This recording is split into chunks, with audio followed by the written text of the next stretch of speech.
Davam edirik dəyərli izləyicilər. Gününüz uğurlu olsun və günə davam deyərək sizinlə yenə də bugünkü efrimizə başlamışıq və çox həssas macib bir mövzu ətrafında danışdıq. Növbəti maraqlı bir mövzumuzla davam edirik. Bilirsiniz ki, idman sağlamlıqdır və idmanı sağlamlıqdan əlavə özünə peşə olaraq, həyat tərzi olaraq seçən gənclərimiz də var. Odur ki, bugünkü efrimizdə İdman Akademiyasının fəaliyyətindən və buradakı yeniliklərdən danışacağıq. Həm də İdman Akademiyasında təhsil alan tələbələrimizin sağlamlığı necə olur, necə nizamlanır, bax bütün bu məsələlərə toxunacağıq. Qonaqlarımızı dəvət edək. Böyük məmnuniyyətlə qonaqlarımı dəvət etmək istəyirəm. Ülker Babayev, Azərbaycan İdman Akademiyasının təhsil işləri üzrə prorektoru, Johns Hopkins Universitetinin məzunu, onun ardınca Zərifə Kamilova bizimlə bərabərdir, prorektorun müşaviri, University College of London'un doktorantıdır. Xatırlatmaq istəyərdim ki, University College of London tibb üzrə dünyada ilk 10-luqdadır, elə sizin də.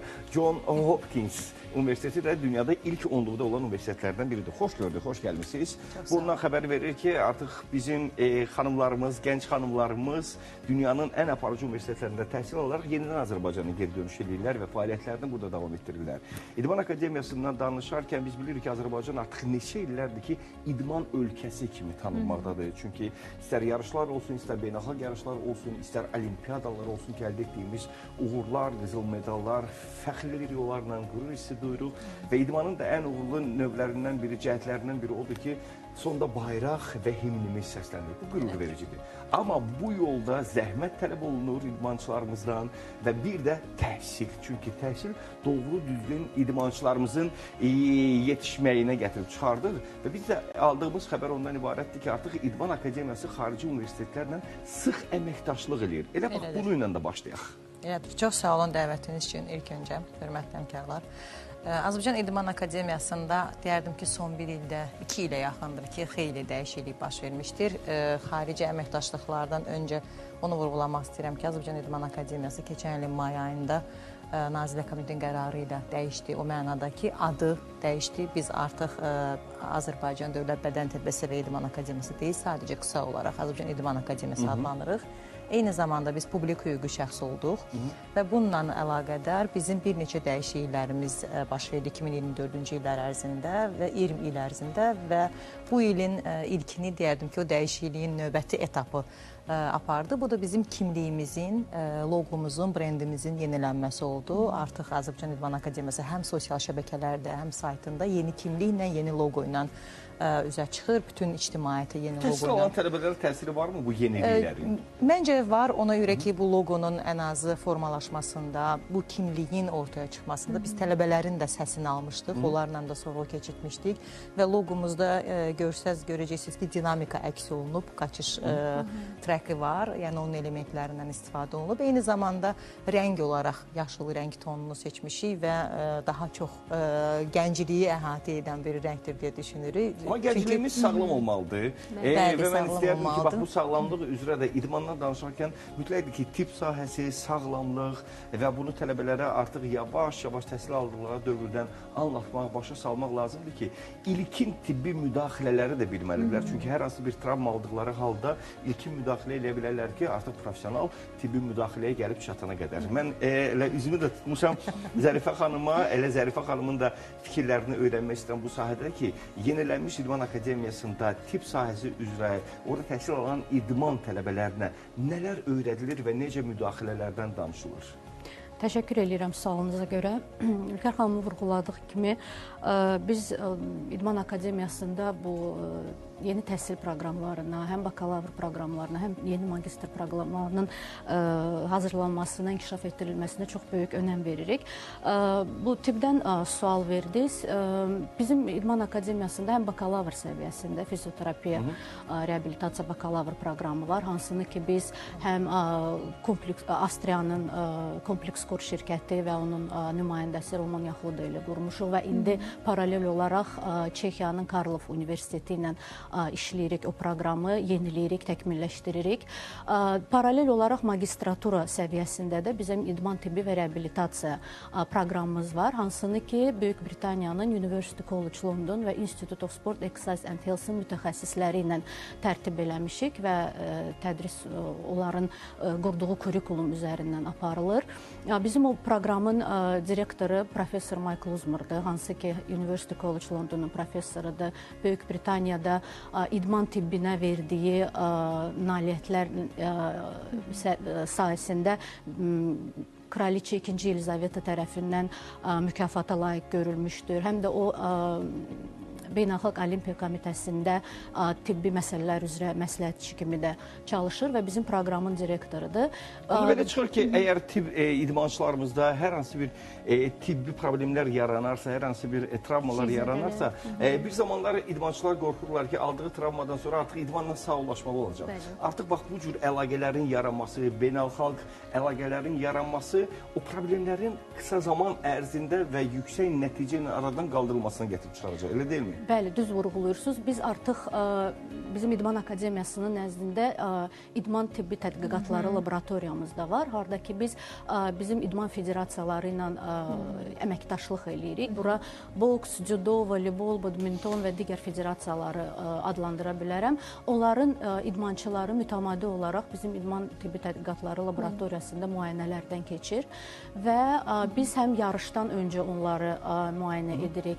Hər hansısa bir travmalar varsa, onların əsasında tövsiyələr veririk ki, bunların idman proqramı, reabilitasiya proqramı necə qurulmalıdır ki, aradan qaldırılsın bu zədələnmə və bir vacib məqam da ondan ibarətdir ki, idman tibbi biz deyəndə ancaq idman zədələri əmələ gələndən sonra müalicəsindən danışmırıq. Biz həm də idman zədələnmələrinin qarşısının alınmasından da danışırıq. Yəni, məşq necə qurulmalıdır, idman proqramı necə tərtib olunmalıdır ki, idmançılar zədələnməsin və bu fəaliyyətdən, idman fəaliyyətindən kənarda qalmasınlar. Özləri sığorta alsınlar. Gələcəyin olimpiya çempionlarıdırlar həm də. Bəli, bu xarici universitetlərlə əlaqə həm də əcnəbi müəllimlərin cəlbidir, amma təkcə təlimdə deyil, həm də idarə heyətinə idarə etməyə yəqin ki, cəlb olunublar. Bununla bağlı da məlumatları versəniz. Bizim, bax, az əvvəl Zərfə xanım vurğuladı, 2 proqramımızın rəhbəri əcnəbi mütəxəssisdir. Bundan əlavə bizim kafedra müdürümüz, gimnastika kafedrasının müdürü hal-hazırda struktur dəyişikliyindən sonra bizim proqram koordinatorumuzdur, Gürka xanım, Balqaristanlı həmkarımız var. Eyni zamanda bizim əcnəbi mütəxəssislər dərslərə cəlb olunurlar. Akademiyanın ümumi tədris ili ərzində 30-dan artıq əcnəbi mütəxəssis akademiyada dərs deyir. Bu, ən azı bizdə olan məlumata görə ölkədəki digər ali təhsil müəssisələrinin 3 qat artıqdır. Bu, deməkdir ki, bizim əcnəbi mütəxəssislər nəinki bakalavrda, əsasən magistraturada və doktoranturada dərs deyirlər. Amma dərsdən əlavə, onu da vurğulamaq istəyirəm ki, əcnəbi mütəxəssislər eyni zamanda elmi rəhbər kimi cəlb olunurlar. Məsələn, hal-hazırda bizim 30 elmi rəhbərimiz əcnəbi mütəxəssisdir və bu mütəxəssislər dünyanın müxtəlif yerlərindəndirlər. Məsələn, İngiltərə var, Norveç var, İsveç var, Türkiyə var, qonşu Türkiyə, İsveçrə var, yəni Fransa var. Müxtəlif ölkələrlə biz sıx əməkdaşlıq edirik. Lakin niyə sual verə bilərsiniz ki, bu qədər əcnəbi mütəxəssisə ehtiyac duyuruq? Çünki bu mütəxəssislər idman sənayesində, idman dünyasında kifayət qədər sözünü demiş, kifayət qədər ixtisaslaşmış mütəxəssislərdir. İdman elə bir profildir ki, o sahədə həm praktik təcrübəsi, həm akademik savadı olan insanlar ümumiyyətlə azdır. Çətin tapmaq olur belə mütəxəssisləri. Ölkəmizdə də azlıq təşkil edir. Ona görə biz qonşu ölkələrə müraciət edirik, ümumiyyətlə geniş Avropa ölkələrinə də müraciət edirik. Hətta bizim deyərdim ki, elmi rəhbərlərimizin, məsələn, Zərfə xanım da bizim magistratura proqramında təhsil alanda onun elmi rəhbəri əcnəbi mütəxəssislər olubdur. Əcnəbi mütəxəssislərimiz özləri də dəfələrlə bildirirlər ki, sizin tələbələrinizin çox yaxşı potensialı var. Yaxşı ki, biz onlarla bir yerdə işləyib, onların potensialını biraz da genişləndirə bilirik, artıra bilirik. Mən o sualı verəcəkdim ki, tələbələrə necə təsir göstərir əcnəbi müəllimlərlə ünsiyyət, onların o gördüyü praktikaları burada həyata keçirmək. Çünki mən ilk növbədə baxın, indi siz danışırsınız, mən gözümün önündə canlanır ki, artıq dünyaya çıxış üçün bu əcnəbi müəllimlər bizim üçün bir vasitəyə çevrilir. Çox böyük əgər mənim nəticələrim olarsa, mən öz üzərimdə çalışaramsa, nəticələr verərəmsə, çox güman ki, xarici ölkələrdə təlimlərə qatıla bilərəm. Təlimlərə qatılandan sonra biraz da möhkəmlənib yenidən Azərbaycana qayıdıb Azərbaycan idmanını tanıtdıra bilərəm. Mən bunu düşündüm. Düşündünüz, haqlı da düşünürsünüz. Bu da bir vasitədir. Amma bunda vurğulayım ki, Azərbaycan İdman Akademiyasında əcnəbi mütəxəssislərlə yanaşı ikili diplom proqramları və mübadilə imkanları da var. Məsələn, o tələbələr üçün yalnız əcnəbi mütəxəssislə bir yerdə işləmək, istər müəllim olaraq, istər elmi rəhbər olaraq, bu sadəcə bir yoldur. Digər yol həmçinin ikili diplom proqramına müraciət müraciət etməkdir. Məsələn, idman menecmenti magistraturasında bizim 2-2-li diplomumuz var. Bu nə deməkdir? Siz qəbul olursunuzsa Rus sektoruna, Rusiya Dövlət Universitetinin MİGİMO bilirsiniz, beynəlxalq əlaqələr üzrə ixtisaslaşmış dünyada universitetdir. Onun böyük idman profilli proqramları var və biz idman menecmenti ixtisasında onlarla 2-li diplom edirik. Hal-hazırda 15 tələbəmiz Rusiyadadır. Çünki orada modullar var və modulun bir hissəsi Moskvada, bir hissəsi Bakıda, bir hissəsi Soçidə, sonra yenə Bakıda tədris olunur. Yəni bizim tələbələrimiz il ərzində orada səfər edirlər. İnfrastrukturla tanış olurlar, müəllimlərlə, ən qədər sayılı mütəxəssislərlə tanış olurlar. Belə bir sual vermək istəyirəm sizə. Üzrlü sayın, çünki istəyirəm ki, bizi də narahat edən və yaxud yaxşı mənada narahat edən və yaxud suallar yaradan məsələləri aydınlığa gətirək ki, biz burada idman akademiyasına danışırıqsa, idmançıları yetişdiririk, hansılar ki, nəticə verəcəklər, medallar qazanacaqlar. Bir də var ki, kadr ehtiyatını da biz burada həm də formalaşdırmış oluruq. Çünki bütün idmançılarımızın medal qazanmağını istəyirik, uğurlar arzulayırıq və nəticələr əldə etməyini də istəyirik. Amma bəzi idmançılarımız var ki, həmçinin sonradan kadr ehtiyatı olaraq müəllim fəaliyyəti ilə bağlı və yaxud o müəllimliklə bağlı əldə etdiyi o nəticələr olsun, əcəmi mütəxəssislərin dediyi fikirlər olsun ki, onlar da peşəkarcasına yetişdirir. Elədir, tamamilə elədir. Sizin dediyinizdə kiçik bir məsələni icazə versəz düzəltmək deməyim də, amma cəmiyyətdə də belə bir fikir var, ona aydınlıq gətirim.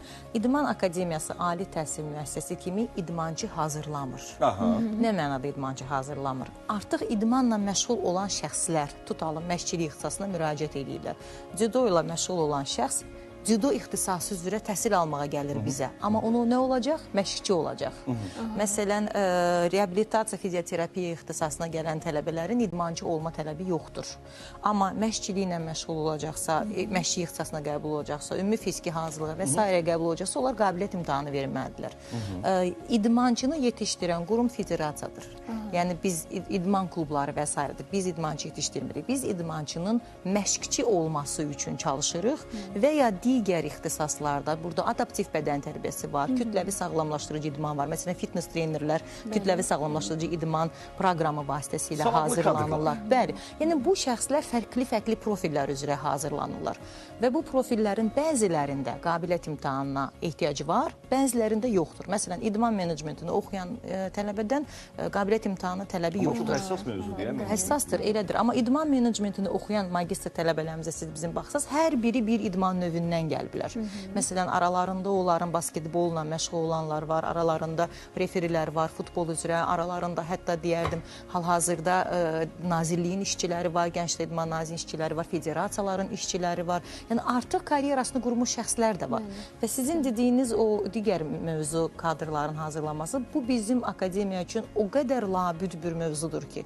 Çünki dediyim kimi ölkədə kadr azdır. Həm idmanı bilən, həm akademik bilik bacarığı olan, həm səriştə, bu iki səriştəni vəhdətdə tətbiq eləyə bilən və insanın formalaşmasına, yetişməsinə bir ciddi töhfə verə bilən şəxslər o qədər azdır ki, biz ona görə müxtəlif xarici universitetlərlə əməkdaşlıq edirik və kadrlarımızın hazırlanmasında maraqlı, lakin geniş dünya görüşünə sahib mütəxəssislər və proqramlar vasitəsilə çalışırıq.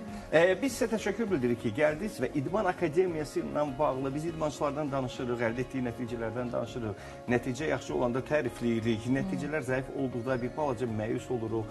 Amma İdman Akademiyasının fəaliyyətinə o qədər toxunulmur. Çünki İdman Akademiyası əsas sütun, təməl işini görür və ona görə də çox sağ olun ki, dəvətinizi qəbul edirik, gəldiniz. Bizə İdman Akademiyasının fəaliyyəti ilə bağlı çox maraqlı məqamları toxundunuz. Sizə uğurlar arzulayırıq. Və xatırladım ki, qonaqlarımız Ülker Babayev Azərbaycan İdman Akademiyasının tədris işləri üzrə prorektoru və Johns Hopkins Universitetinin məzunu və bir də Zərifə Kamilova, prorektoru müşaviri University College of London'un doktorantı hazırlığı tibb üzrə. Bizi məlumatlandırdı kifayət qədər və sizin də uğurlarınız bol olsun, təhsil alan tələbələrin də uğurları bol olsun, müəllimlərinizə də can sağlığı arzulayırıq və söhbətimizi burada yekunlaşdırırıq. Minnətdarıq.